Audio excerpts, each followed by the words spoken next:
In this presentation, we are going to learn about the principle of superposition of waves by using simulations and animations. Let us imagine a wave which travels from right to left.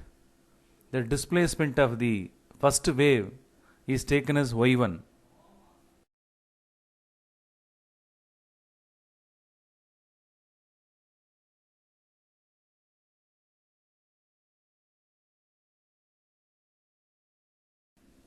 Now we have to assume another wave, second wave, that one travels from left to right. Its displacement is taken as y2.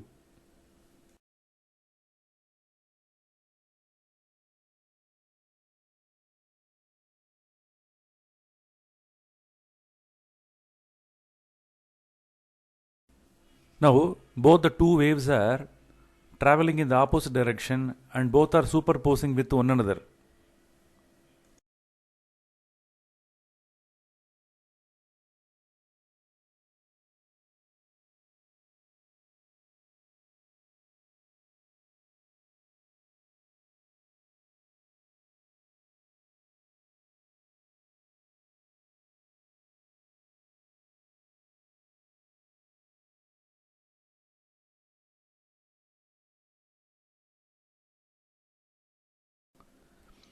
Now you are able to observe the new resultant wave because of the superposition of these two waves. The resultant wave is shown in red in color. Here, the crest of the first wave and the crest of the second wave both are superposing and meeting at a particular point. There the displacement or amplitude of the resultant will be maximum.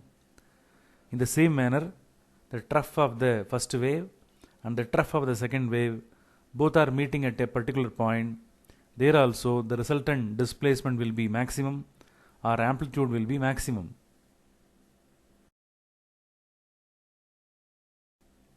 Here again the superposition takes place, but in this case when the two waves are superposing with one another, the crest of the first wave superposing with the trough of the second wave.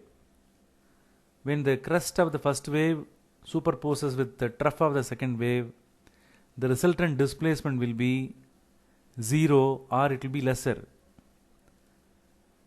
Sometimes the trough of the first wave, that one superposes with the crest of the second wave.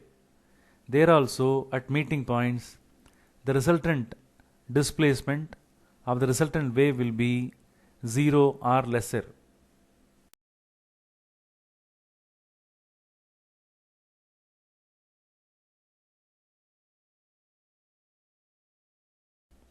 Here the wave number 1, wave number 2 both are traveling in the opposite direction. In the meantime, you are able to observe the resultant wave also. Just you keenly observe the red color resultant wave alone. At some points the resultant amplitude will be maximum. At some points the resultant amplitude of the resultant wave will be 0 or it will be lesser. Observe the red color wave, resultant wave alone. You could see the variation in its amplitude because of the superposition.